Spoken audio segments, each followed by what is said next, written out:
Bismillahirrahmanirrahim. Wassalatu wassalamu ala Rasulillah wa ala alihi wa sahbihi wa man wala. La haula wa la quwwata illa billah. Allahumma anfa'na bima 'allamtana wa 'allimna ma yanfa'una wa zidna 'ilma. Rabbi shrah li sadri wa yassir li amri wahlul 'uqdatam min lisani yafqahu qawli. Amma ba'du, masyaallah muslimin wa muslimat, hadirin hadirat yang dirahmati Allah Subhanahu wa taala. Alhamdulillah. Mari kita panjatkan bersyukur kepada Allah Subhanahu wa taala yang mana sampai pagi hari ini saya panjatkan diberi kemudahan Allah Subhanahu wa taala untuk bisa lalu, untuk bisa hadir di majelis ilmu di tempat yang mulia ini setelah kita melaksanakan salat subuh secara berjamaah. Mudah-mudahan ibadah yang sudah kita tunaikan mendapatkan ridha Allah Subhanahu wa taala dan sebagai pemberat nanti pada yaumul qiyamah. Allahumma amin. Salawat dan salam juga mari kita aturkan kepada junjungan mulia uswatun hasanah, suri tauladan umat Islam Nabi Muhammad sallallahu alaihi wasallam.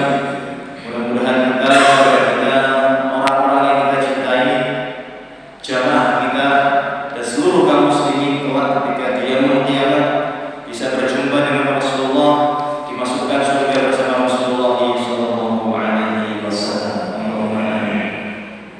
Para jemaah yang Allah Subhanahu wa taala, sebelum kita melanjutkan pembahasan kitab Budurus Safirah fi Ahwal Akhirah, perjalanan manusia menuju negeri abadi, negeri akhirat, saya di sini mengingatkan saya pribadi dan panjenengan semuanya, kita hari-hari ini akan memasuki hari mulia. Yang pertama, kita sekarang berada di bulan mulia, yaitu Asyhurul Hurum, bulan yang dimuliakan Allah. Zulqa'dah, Zulhijjah, Muharram, sama Rajab. Kita berada di dalam. Yang kedua, kita berada di bulan-bulan haji. Al-Hajj Asyhurul Ma'lumat. Ibadah haji dikerjakan di bulan-bulan yang sudah dimaklumkan, yang diketahui bersama. Kata para ulama, di antara bulan haji itu adalah Syawal, Zulqa'dah, dan 10 awal bulan Zulhijjah. Dan sebentar lagi, insyaallah pekan depan, Rabu atau Kamis, kita akan masuki 10 awal bulan Zulhijjah. Mungkin banyak para asatidz, para ustadz yang sudah menyampaikan mengingatkan tentang keutamaannya, sampai-sampai disebutkan dalam Al-Quran, Gusti Allah itu sampai bersumpah atas nama 10 malam bulan Zulhijjah dalam surat Al-Fajr ayat pertama sampai ketiga itu, wal fajr wa layalin 'ashr wasyaf'i wal watr, demi fajar, demi waktu fajar, demi malam yang 10. Kata jumhur ulama, mayoritas ulama, malam yang 10 ini adalah 10 malam awal bulan Zulhijjah. Seperti ini. Wasyaf'i wal watr, demi hari penyembelihan dan demi hari Arafah. Jadi syafaq itu yang genap itu kata para ulama diartikan hari ke-10 Zulhijjah, yaitu hari penyembelihan. Kemudian juga wal-watr, dan demi yang ganjil, maksudnya adalah hari Arafah tanggal 9 Zulhijjah. Yang mana kata para ulama, 10 hari pertama ini adalah hari terbaik dalam satu tahun. Jadi dalam satu tahun 12 bulan itu, Bapak Ibu yang dirahmati Allah, 10 awal bulan Zulhijjah itu adalah hari terbaik. Sampai-sampai dikatakan di dalam hadis, setiap amal soleh, setiap kebaikan yang dikerjakan di 10 awal ini, pahalanya lebih besar, lebih bagus, lebih afdal daripada jihad fisabilillah, daripada panjenengan ke Palestina itu adu-adu jenengan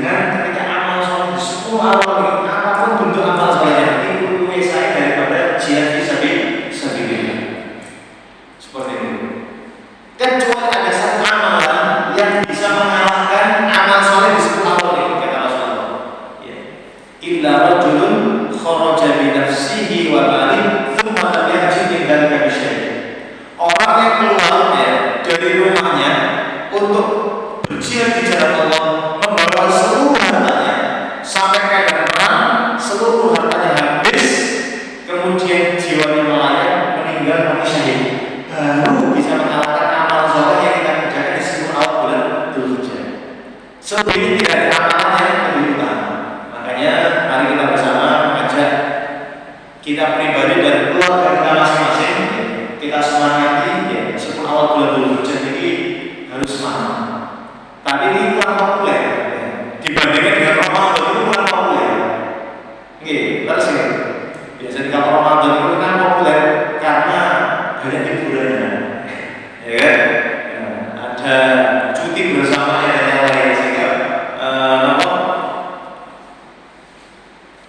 semangat untuk kebiarannya itu beda. Padahal ini juga utama seperti ini.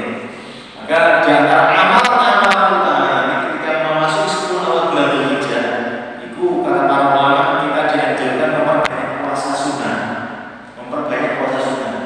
Tidak hanya tanggal 9 Dzulhijjah atau puasa Arafah malam, tapi mulai tanggal 1 Dzulhijjah sampai tanggal 9 ini dianjurkan puasa, dianjurkan puasa. Lebih-lebih seandainya saya menjadikan banyak untuk produk kabut dan minimal untuk sampai kita meninggalkan tarwiyah Arafah. Yang mana kata Rasulullah, kata kajian Nabi dalam hadisnya di antara fadilah puasa Arafah yukaffiru sanah al-madiyah wal baqiyah, bisa mengampuni dosa setahun yang lalu dan setahun yang akan datang.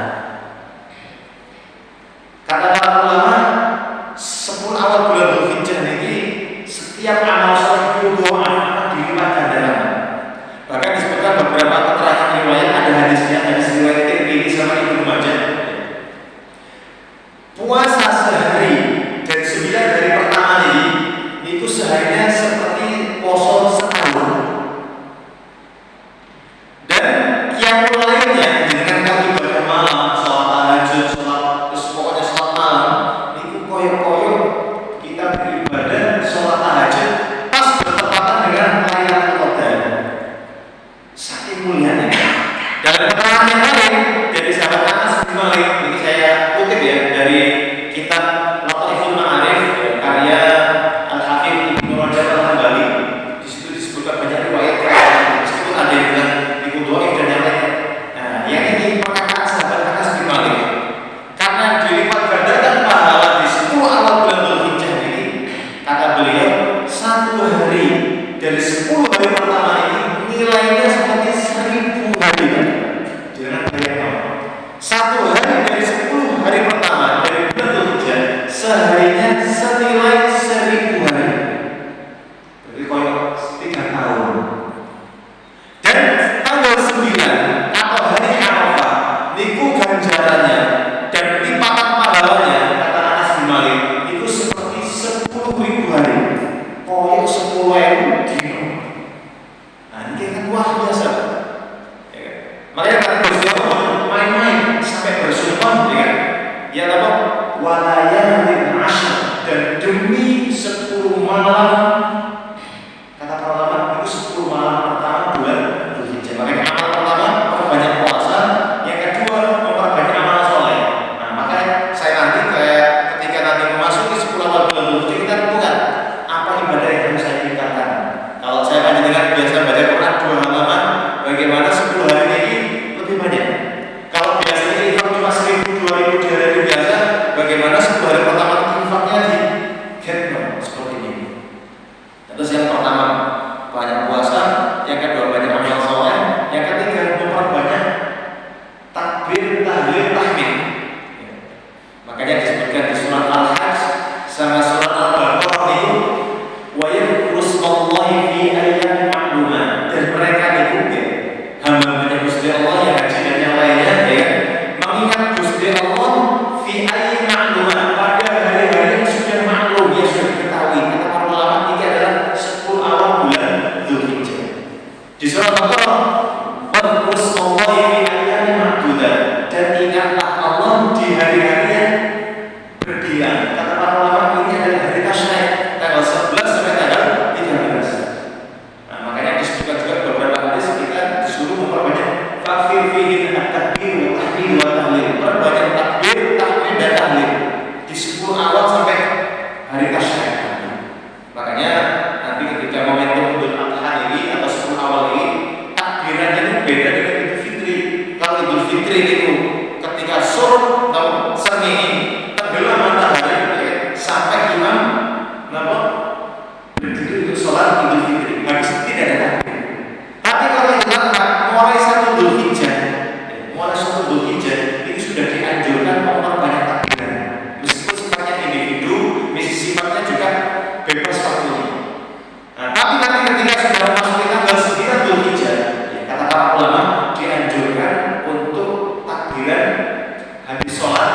seperti itu dipimpin imam sampai hari tasyrik terakhir.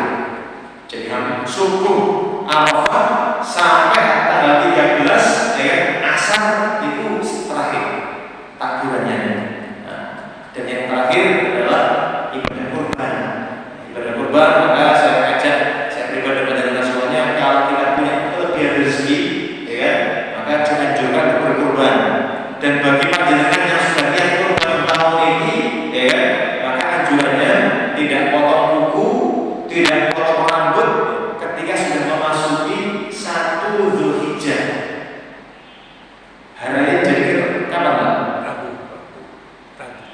1 Zulhijjahnya Rabu. Oke. Kalau Rabu berarti malam Rabu berarti Selasa maghrib itu sudah tidak boleh potong. Ya. Meskipun sifatnya sunnah tidak wajib ya, seperti itu. Oke. Terus kata Imam Nawawi di antara hikmahnya adalah agar tubuh kita ini dijaga Gusti Allah seluruhnya dari api neraka. Nah, jadi kan potong berarti yang dipotong ini tidak ada jaminan selamat dari api neraka. Anjurannya seluruhnya ini kita jaga sampai hari penyembelihan, sampai memotong hewan kurban baru boleh dengan motong rambut, motong rambut. Ini sebagai pengingat kita semuanya. Dan yang terakhir yang keempat, yang kelima adalah ibadah haji. Mungkin di antara keluarga kita, sanak famili kita, kerabat-kerabat kita, atau mungkin tetangga atau jamaah kita yang haji tahun ini, mudah-mudahan dimudahkan Allah SWT dan mudah-mudahan ditakdir makbul hajinya. Allahumma amin. Mungkin kalau jamaah ini sebagai pengingat karena memang fadilahnya awal ini luar biasa, makanya saya pribadi dengan semuanya untuk kita bersama-sama memaksimalkan 10 hari mulia tersebut. Dia berjumpa dengan Allah SWT. Mari kita lanjutkan kembali kajian pada pagi hari ini tentang perjalanan hidup manusia menuju negeri akhirat, negeri abadi. Kemarin sudah kita bahas beberapa bab. Yang pertama mungkin kemarin tentang keadaan anak-anak kecilnya orang musyrik, ya kan, seperti itu, di manakah mereka, kemudian juga kemanakah orang-orang yang belum sampai kepada mereka dakwah agama Islam atau bahkan ahli fatwa yang kita bahas. Sekarang kita masuk bab baru, bab yang nomor 100 nih, bab fil jinni, bab tentang jin. Pertanyaannya, apakah makhluk jin ini statusnya nanti di akhirat seperti manusia? Apakah mereka juga bisa masuk surga seperti manusia orang beriman, atau juga mereka akan masuk neraka seperti orang-orang kafir seperti itu? Secara umum ya, sebagaimana disebutkan dalam surat Az-Zariyat ayat 56, A'udzu bisyaitonir rajim, wa ma khalaqtul jinna wal insa illa liya'budun. Tidaklah aku, kata Allah, menciptakan jin dan manusia melainkan untuk beribadah kepada. Memang yang diminta Gusti Allah untuk beribadah, untuk tunduk kepada Gusti Allah, jin saat kali menungso. Nah, seperti itu. Ya, kita akan baca beberapa hadis yang mengenai ini. Yang pertama hadis Imam Al-Baihaqi dari sahabat Anas bin Malik dari Nabi Muhammad sallallahu alaihi wasallam. Qala bersabda, "Inna mu'minil jin lahum thawabun wa 'alaihim iqabun." Sesungguhnya ya, hamba-hamba Gusti Allah yang beriman dari kalangan jin, lahum thawabun, bagi mereka ada yang mendapatkan pahala, dan mereka juga mendapatkan iqab itu hukuman. Artinya ketika jin itu taat kepada Gusti Allah, ya kan, melakukan kebaikan, sholat, macam-macam ibadah yang lainnya, dia akan mendapatkan pahala. Demikian pula ketika jin tersebut melakukan maksiat, saya tahu maksiatnya jin, saya juga kurang tahu karena beda alam, kan seperti itu. Yang penting karena mereka juga punya akal, ya, punya hawa nafsu juga sama, maka juga mereka punya melakukan kebaikan, juga bisa melakukan keburukan seperti itu. Ustaz, apakah jin ada yang besok? Bisa saja, ya, seperti itu. Jadi orang Surabaya, ya kan? Jadi orang Surabaya, besok cara Surabaya seperti ini. Kemudian dilanjutkan di sini,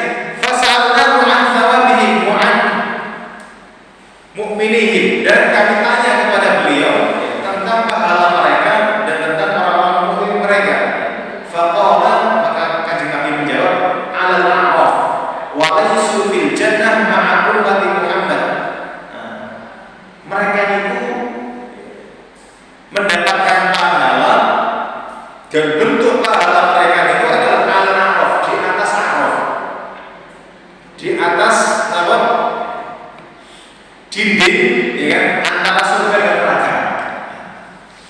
Jadi ini ada riwayat menerangkan bahwasanya jin yang beriman, ya, bentuk pandangan mereka adalah mereka berada di atas araf. Araf itu kalau sudah kita terangkan sebelumnya, araf adalah dataran tinggi antara surga dan neraka, pembatas antara surga dan neraka. Nah ini ternyata ditempati jin yang beriman, ya.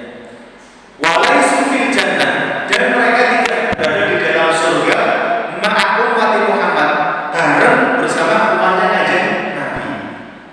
Nah, terus kalau umatnya kanjeng Nabi Muhammad ini masya Allah di surga Gusti Allah, nah jadi tidak bersama, kumpul bersama umatnya kanjeng Nabi Muhammad SAW.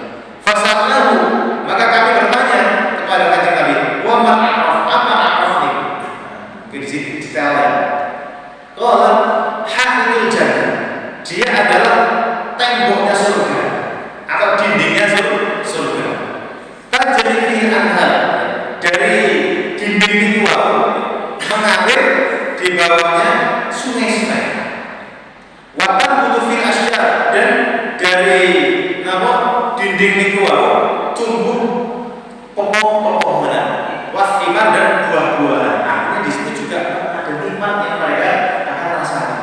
Tapi levelnya beda dengan surganya umat kanjeng Nabi Muhammad SAW. Berarti ini bagi kepada Allah, araf di sini beda dengan araf yang sebelumnya. Kalau araf sebelumnya ini adalah dinding pemisah antara surga dan neraka. Sedangkan araf yang di sini adalah dia termasuk bagian dari surga, tapi beda dengan surganya umatnya kanjeng Nabi Muhammad SAW.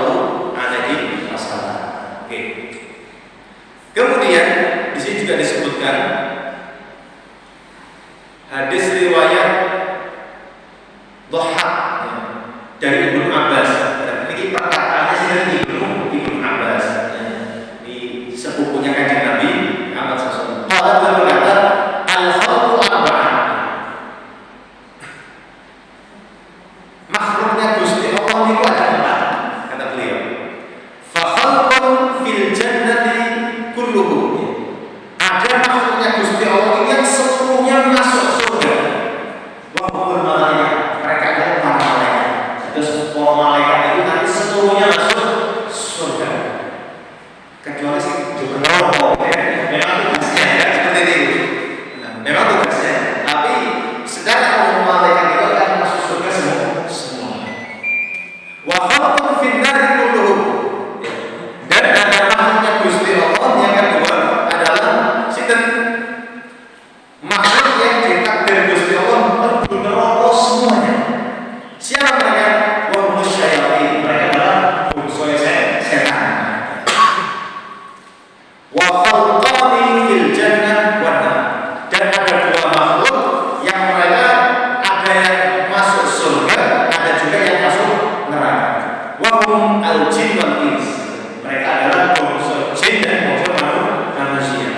Lahum thawab wa alaihim iqab, bagi mereka mendapatkan ganjaran pahala, dan juga mereka juga mendapatkan dosa atau hukuman. Nah, seperti ini. Ini kata Ibnu Abbas. Kemudian disebutkan di keterangan yang lain, diriwayatkan oleh Dhamrah bin Habib, annahu su'ila, bahwasanya beliau ditanya, hal yadkhulul jinnu al-jannah, apakah jin juga masuk surga? Apakah jin juga masuk surga? Qala, maka beliau jawab, nah iya, wa tasdiqu dzalika fi kitabillah, dan itu dibenarkan Gusti Allah dalam firman-Nya, lam yaqmithunna insun qablahum wala jan. Bidadari-bidadari itu belum pernah tersentuh oleh manusia sebelum mereka, atau juga tersentuh oleh jin. Terus ini menunjukkan bahwasanya jin dan manusia juga masuk surga, meskipun tadi bentuk surganya, level surganya beda. Ini sebagai keutamaan bagi orang beriman. Nanti ketika masuk surga, Gusti Allah menciptakan bidadari-bidadari langsung di dalam surga. Seperti ini. Yang mana bidadari-bidadari ini belum pernah tersentuh secara fisik atau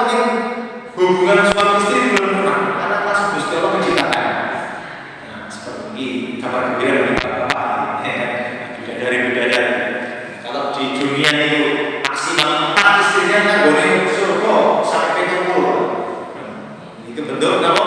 Kemuliaan. Nah, kalau ibu-ibu di surga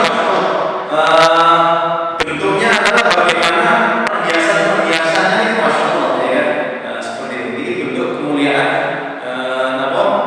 Dari Allah SWT pada orang beriman dari laki-laki dan perempuan. Oke, berikutnya bab baru, bab lanjutannya bab sifat jahannam. Na'udzubillah minha.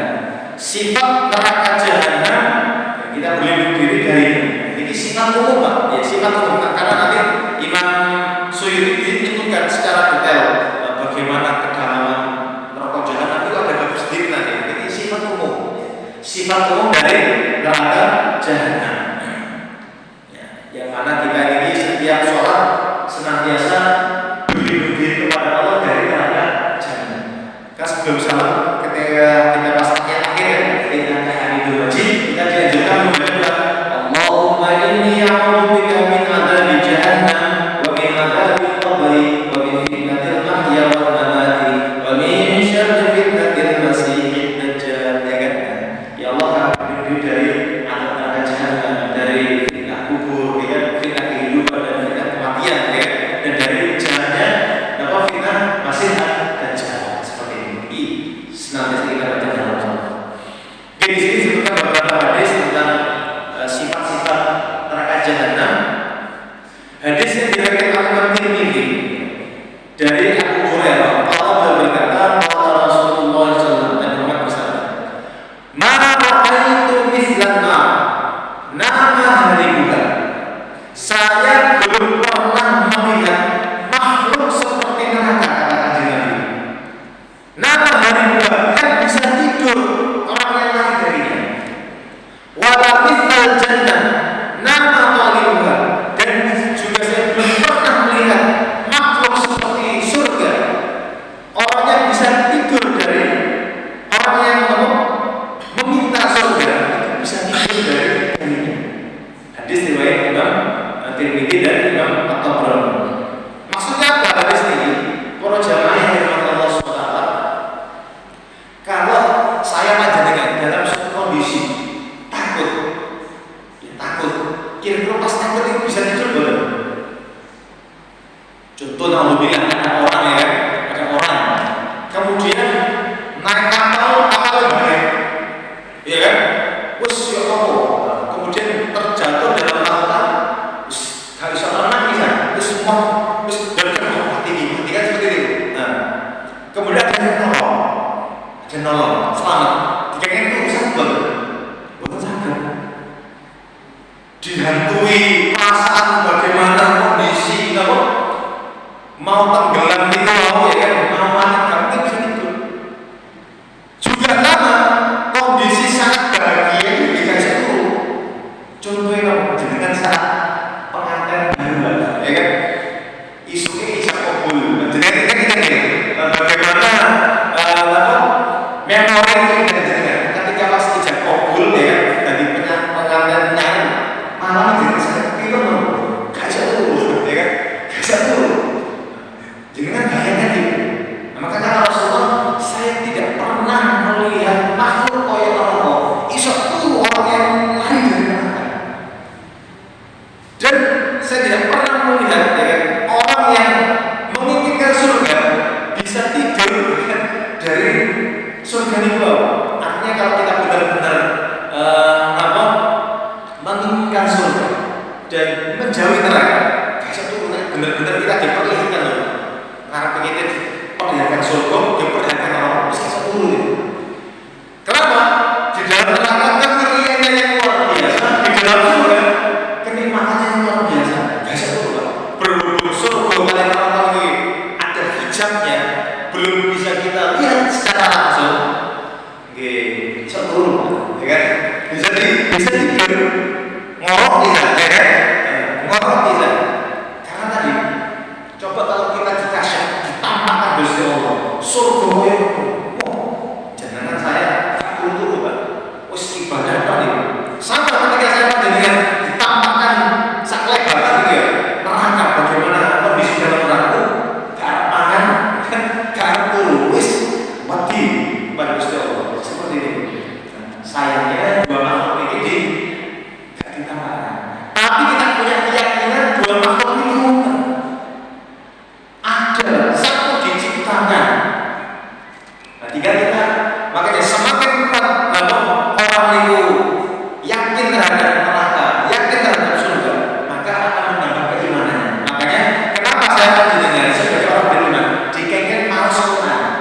dikongkon membaca Al-Quran.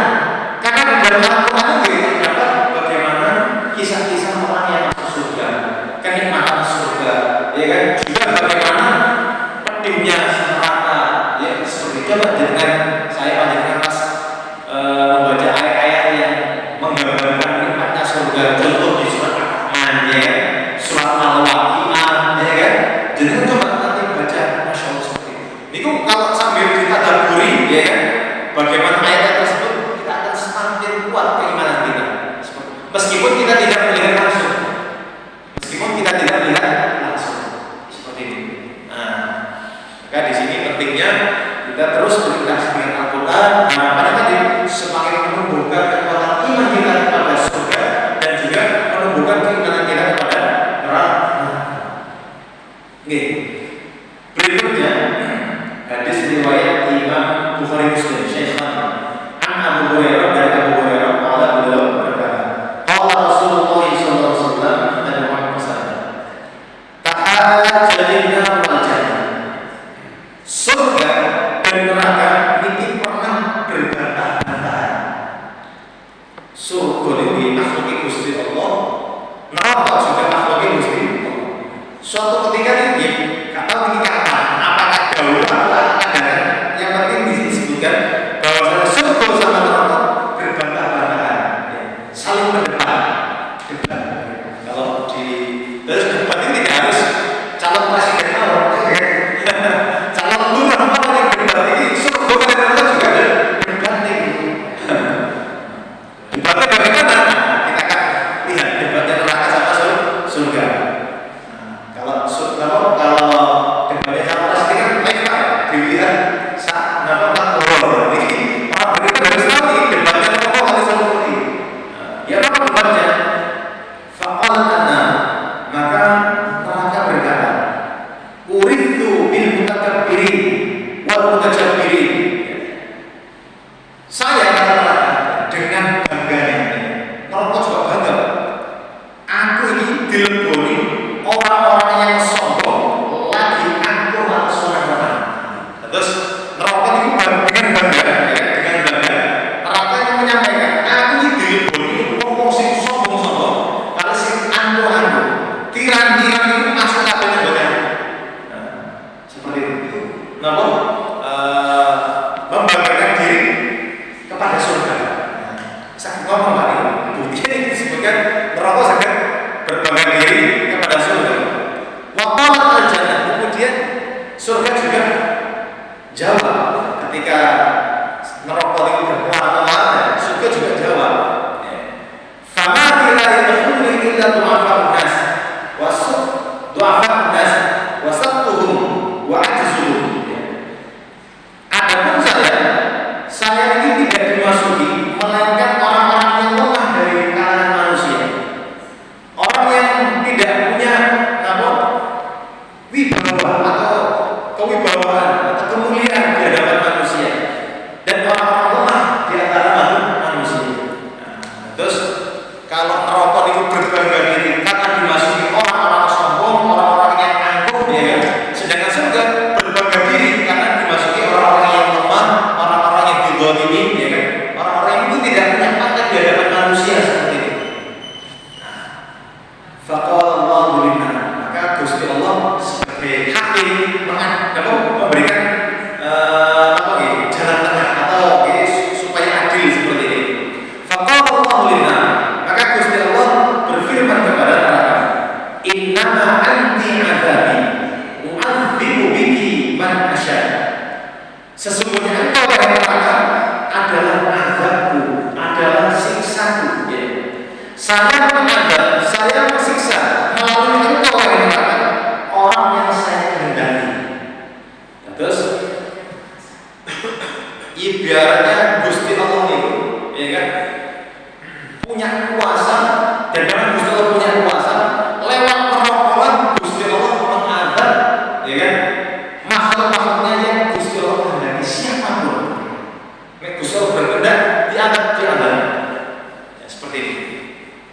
Kemudian Gusti Allah berfirman kepada surga, wa qala lil jannah, amma anti rahmati arhamu biki man asya. Adapun engkau wahai surga,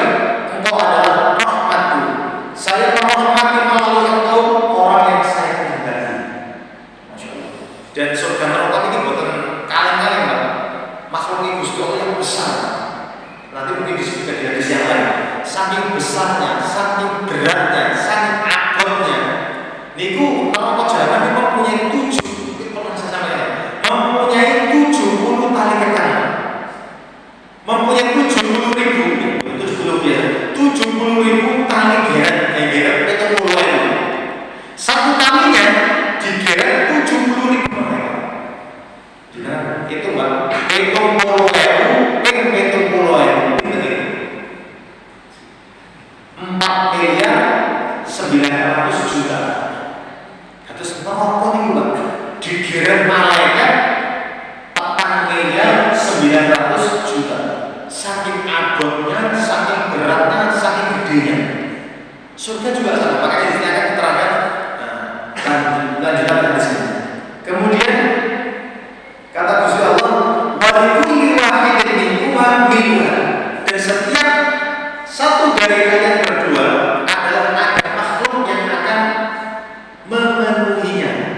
Terus antara surga ini akan dipenuhi oleh makhluk Gusti Allah, sebagaimana pula neraka juga dipenuhi oleh makhluk Gusti Allah. Nah, sinten mawon, siapa saja yang akan memenuhi neraka Gusti Allah dan siapa saja yang akan memenuhi surga Gusti Allah, fa'amanna ada neraka, fala tamtali, dia tidak bisa penuh.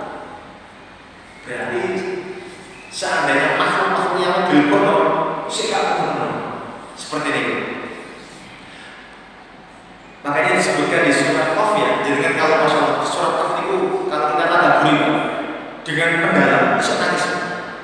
Di situ ada perdebatan antara orang yang terjerumus dengan orang yang menjerumuskan di hadapan Allah. Di sini juga ada perbincangan Gusti Allah dengan api neraka, ya kan? Gimana?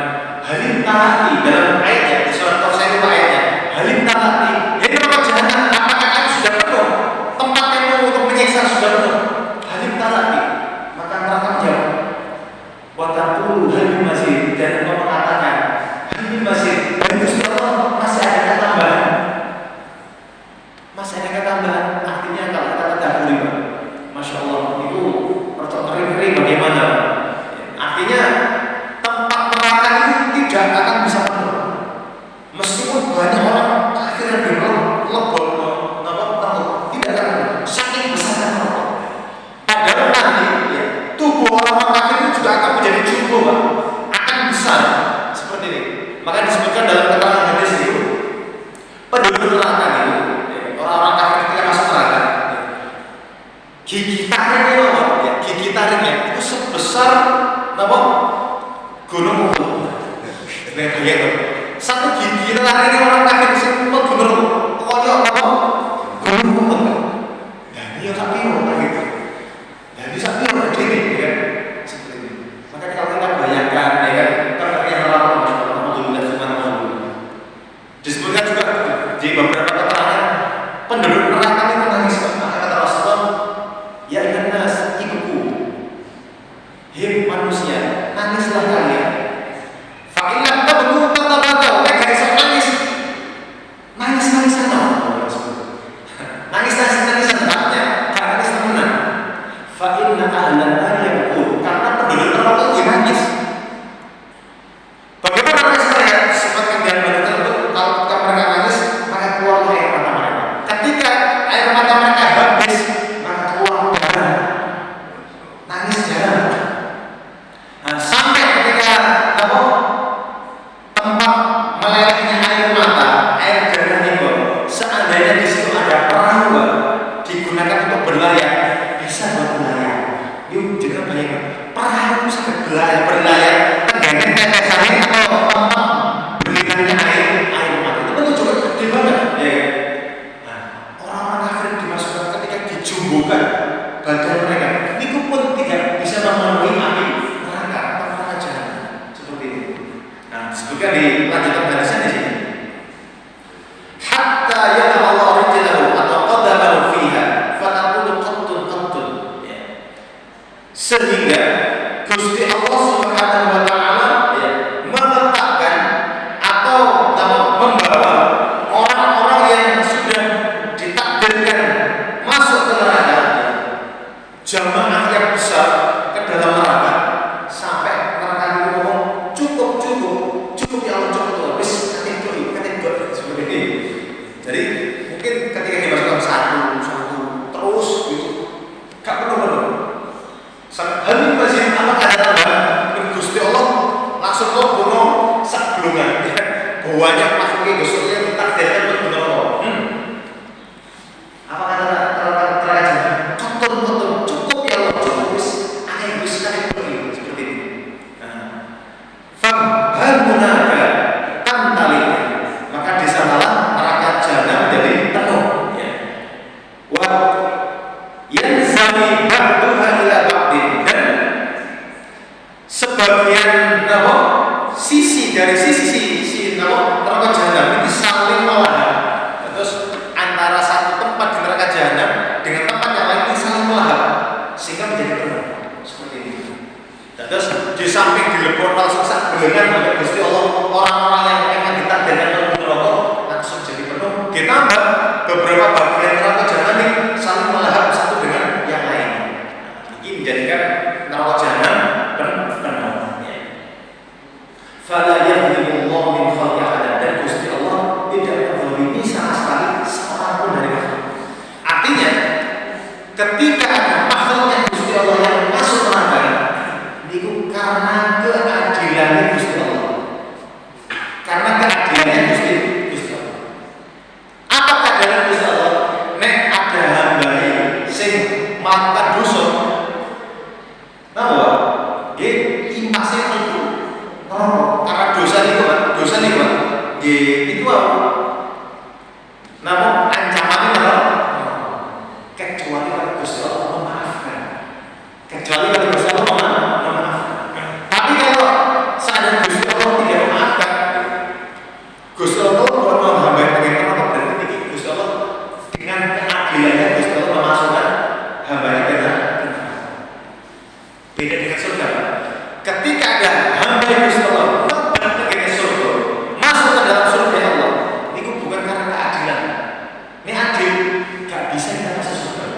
Karena rahmatnya Gusti Allah kita bisa masuk surga. Karena mungkin sudah kita sampaikan di pertemuan sebelumnya. Kalau kita jaga amal soleh kita, gak lucu,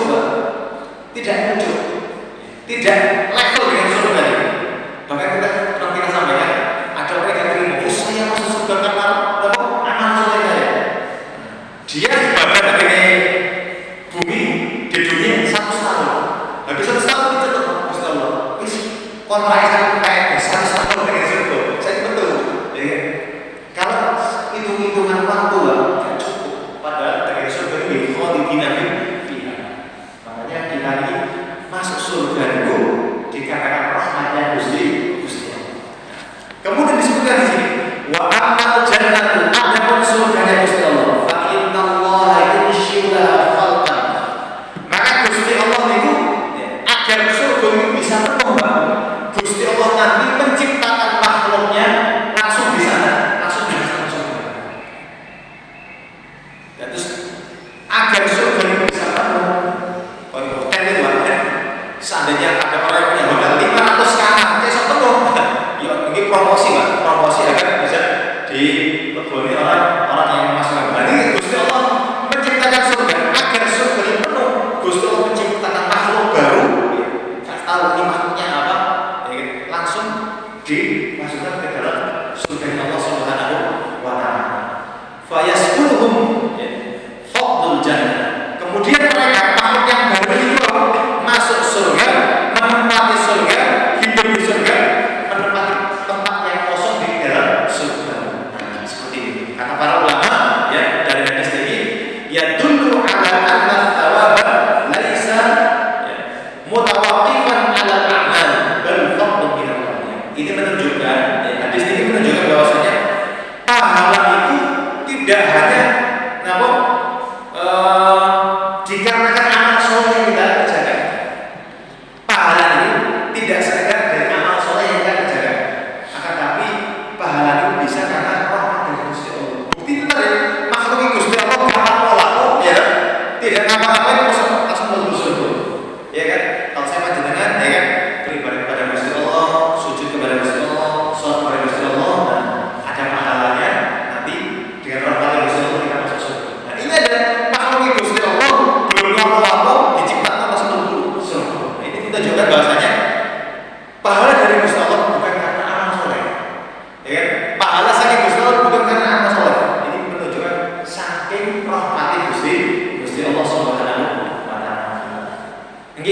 berikutnya para jamaah yang Allah Subhanahu wa taala, ya, di antara sifat neraka jahanam ini disebutkan Imam Ahmad dalam kitab Zuhud beliau dari Rabbah qala beliau berkata, "Haddatsu anna Nabiyya sallallahu alaihi wasallam." Saya pernah bercerita dari Nabi Muhammad sallallahu alaihi wasallam bersabda, di Jibril. Suatu saat Kanjeng Nabi ini napa bersabda bertanya kepada malaikat Jibril, "Lam ta'tini illa wa anta sara bainaini." Engkau tidak mendatangiku melainkan engkau sudah berada di depan wajah atau di dua mata. Artinya malaikat Jibril kan cepat pakai beda dengan napa kita. Kalau kita mungkin diundang jam 8 mungkin teko setengah 9 gitu. Karena macam-macam. Malaikat Jibril ini memang waktunya menyampaikan wahyu saja langsung di depan Nabi Muhammad langsung. Malaikat begitu sambutan langsung datang. Gak pakai ribet, tidak ada hambatan. Kalau jenengan saya oh ada hambatan. Oh karena orang ini macam-macam, jalan macet, sesuatu ya. Gimana betul? Ketika datang langsung di depan Nabi Muhammad SAW. Kalau kemudian beliau berkata, "Inni lam athar mundu khuliqatin." Kata malaikat Jibril, saya tidak bisa tersenyum atau tertawa. Bayangkan, malaikat Jibril kan Jibril napa gitu? Diberi pengetahuan bagaimana napa jahanam. Diperlihatkan karena napa negeri para malaikat, ya kan? Itu beda dengan alam kita. Alam malaikat itu beda dengan alam manusia. Alam malaikat bisa melihat surga, bisa melihat neraka. Kayak mana malaikat itu lebih jos lah, ya kan? Bisa melihat makhluk-makhluk Gusti yang luar biasa. Apa kata malaikat Jibril? Saya tidak pernah tertawa ketika Gusti Allah menciptakan neraka.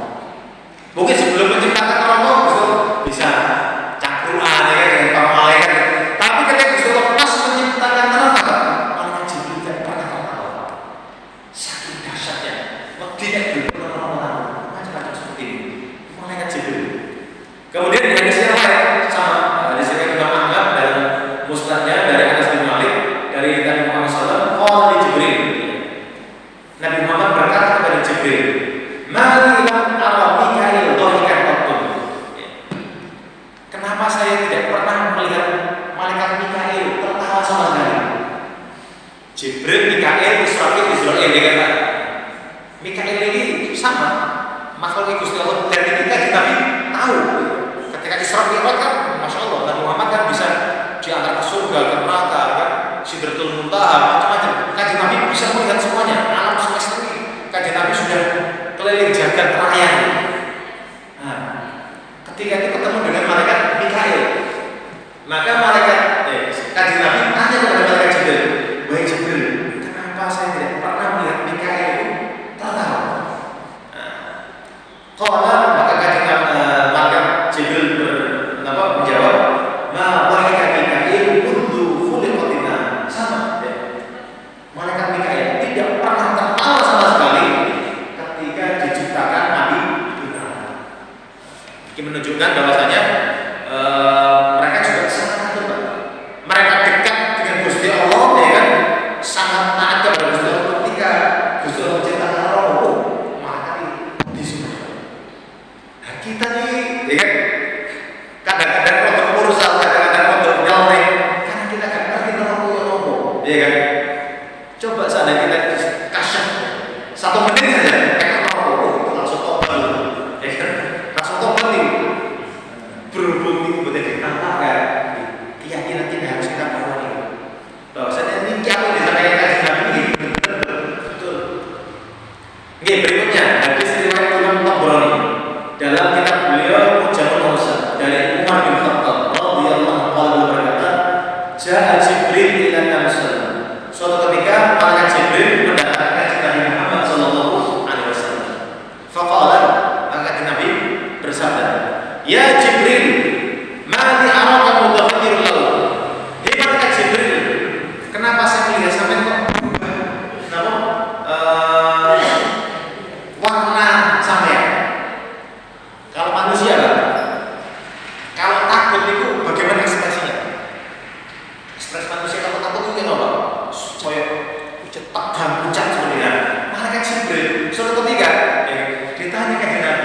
"Hei malaikat Jibril, apa sampai kok wajah sampai pucat kenapa berubah? Kenapa?" Seperti itu.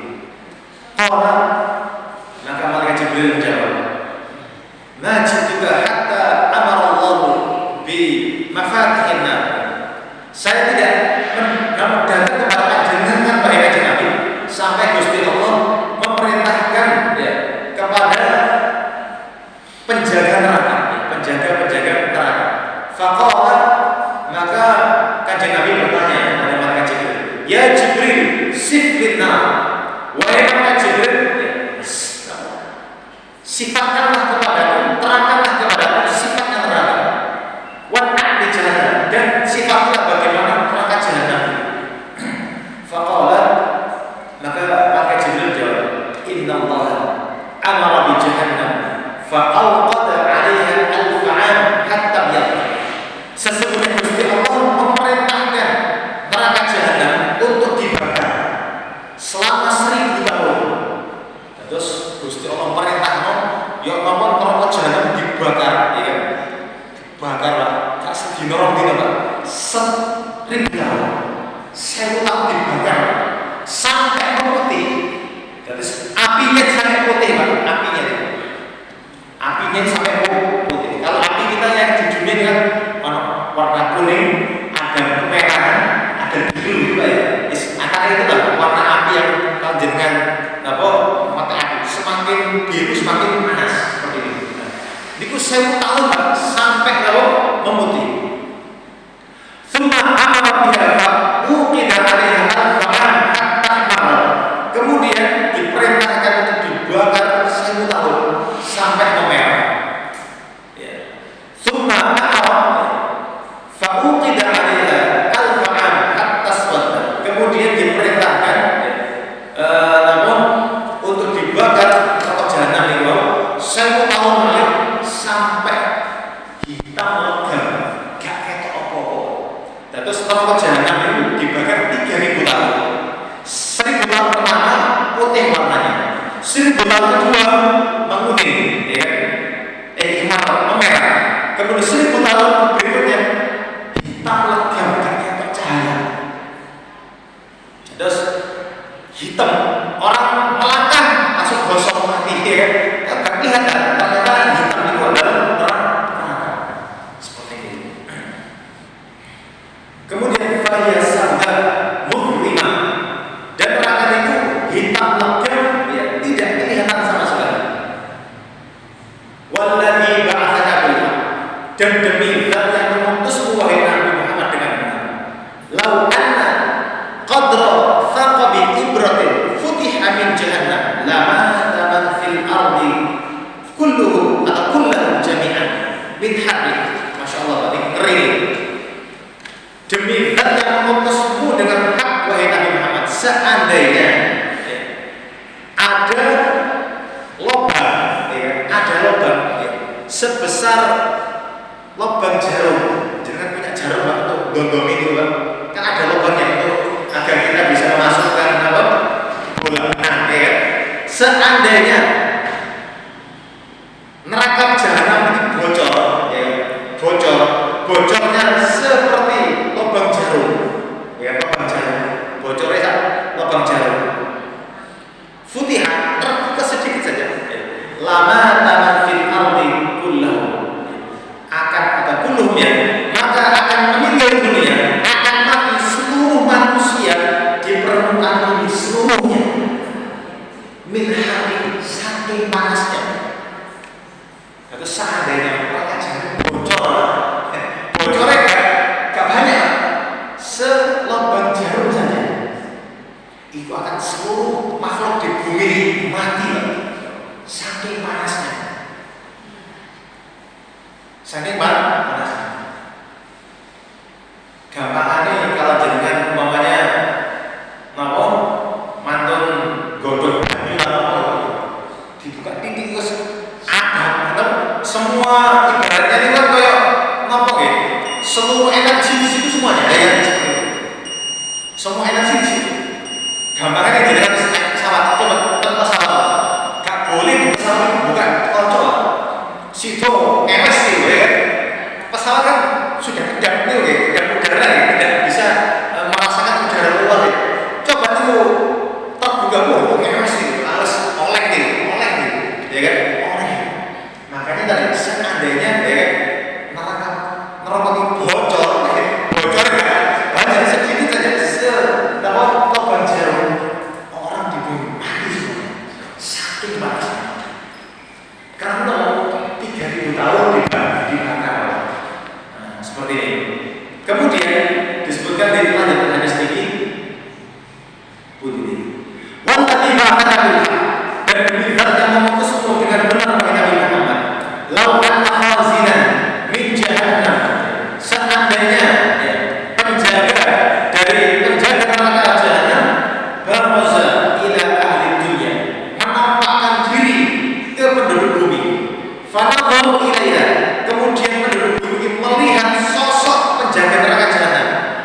wujudnya, kemudian penduduk dunia, manusia di bumi ini, jika belum sekali belum langsung mati.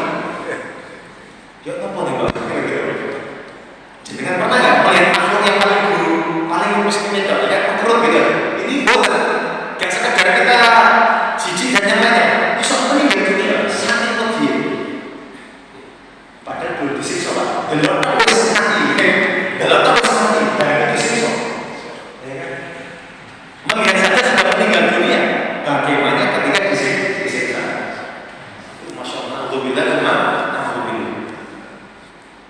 Kemudian wamin naknirihi, dan dikarenakan bau busuknya, yang wajahnya sudah ya kan?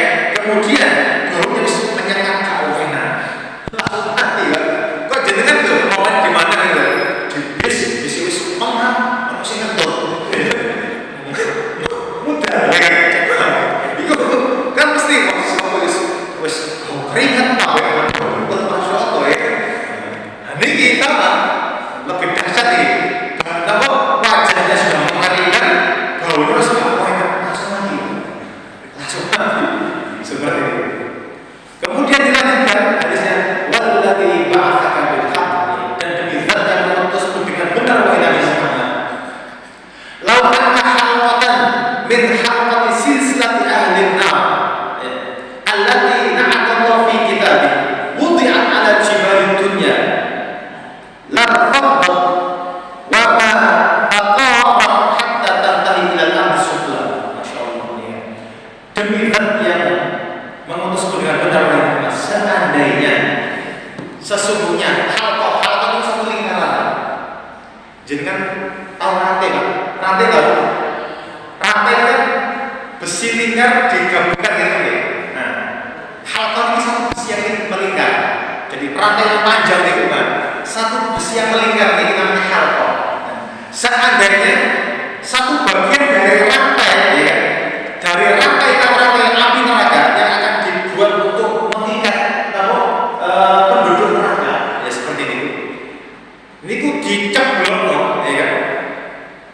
Diceblok dijatuhkan di atas gunung ya, dari gunung-gunung di dunia, larfaqat, maka akan luntur, hancur lebur gunung itu Bapak. Wa taqarat hatta tantahi ila al-ardi sampai tembus ke bumi yang ketujuh. Seandainya satu lingkaran dari lingkaran rantai yang rantai itu untuk dibuat mengikat penduduk neraka ya kan, di dalam neraka. Ini seandainya ya kan, dijatuhkan di atas gunung yang besar di dunia, maka akan menghancurkan gunung tersebut sampai rantai ini besi yang bulat akan tembus sampai bumi yang ketujuh. Ya, bumi ini kan 7 lapis ya. Meskipun kita nggak tahu seberapa dalam bumi ini betul seberapa, karena belum ada ilmuwan yang sampai ke dasar bumi sampai level 7 betul. Nah, sampai seperti itu. Artinya saat rantai mawar atau satu lingkaran berat yang luar biasa bisa menghancurkan gunung dan juga sampai tembus ya, bumi satu sampai bumi paling bawah.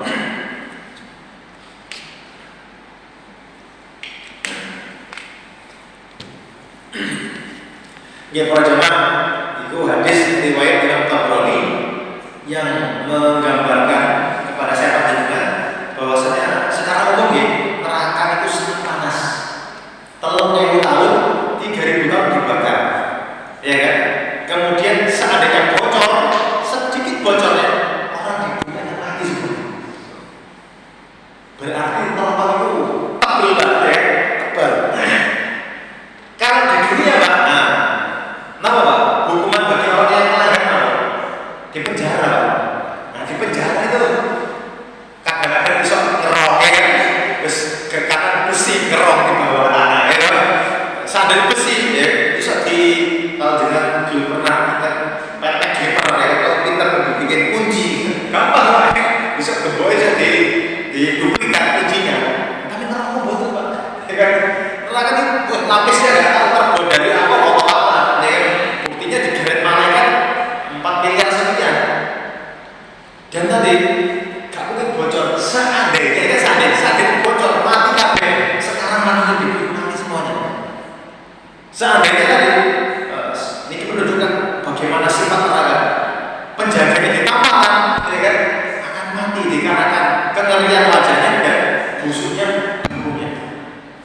Dan tadi seandainya satu lempeng apa besi ya kan yang jadi silsilah atau menjadi rantai yang mengikat dijatuhkan ke atas gunung masuk sampai ke dasar bumi level 7. Ini menunjukkan bagaimana kengerian dahsyatnya neraka jahanam. Alhamdulillah dari mudah-mudahan saya panjenengan bahwa kita dijauhkan dari api neraka. Terakhir ini hadis tentang sifat-sifat neraka ini. Hadis dari sinten iki? Hanad bin Mu'if bin Sami qala berkata, "Inna li jahannam," sesungguhnya bagi neraka jahanam, "kulla yawmin zafaratain." Setiap hari itu berhembus. Berhembus itu ada semacam suara yang keluar, ya, suara menghembus kayak kita kan ada suara masuk, suara keluar, ya kan? Jenengan saya panjenengan ini agar kita bisa sehat, menghirup udara, menghirup mengeluarkan, menghirup mengeluarkan. Neraka jahanam sama. Neraka jahanam itu setiap hari memasukkan yang kata benar. Kan besok ini mudah-mudahan akan kita bahas pada bagian ini jadi lebih bermanfaat. Sekali lagi mohon maaf sekali hal yang kurang berkenan. Mari kita akhiri alhamdulillah alamin. Subhanallah bihamdihi asyhadu an la ilaha illa anta astaghfiruka wa atubu ilaik. Assalamualaikum warahmatullahi wabarakatuh. Waalaikumsalam.